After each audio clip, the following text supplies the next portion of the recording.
Hi, it's Rich at Marvelous Ministries. I'm still out helping people. I don't understand why Paul struggled so much after his Damascus Road transformation from Saul to Paul. Almost nobody has that type of interaction with God. And yet he still struggled with the knowledge of good and evil. The things I know not to do, I do, and the things I know to do, I don't do. Well, that kind of sounds like hot and cold. I mean, are you either hot, or are you cold, or are you lukewarm?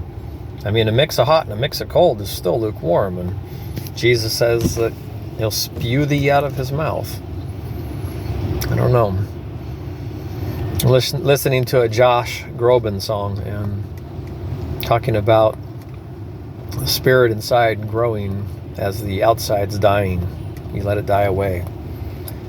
So that's the thing, is to be transformed from this earthly realm or kingdom controlled by Satan and our flesh and sin to a heavenly kingdom ruled by God's Spirit dwelling inside of our hearts.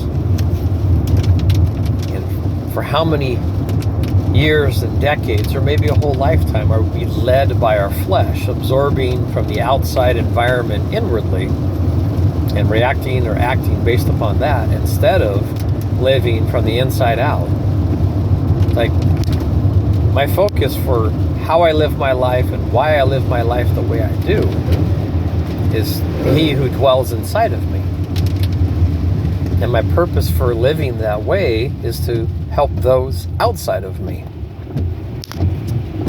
So many times we, in our flesh, want to enjoy pleasure and sin that's outside of us to absorb it inside of us emotionally. It's like a drug. It's like releasing dopamine and all these other compounds that make us feel good. And God wants us to do good and then feel good about doing good, not to go out and do good in sin and then we feel bad about it. Or if we don't feel bad about it, then we have no conscience.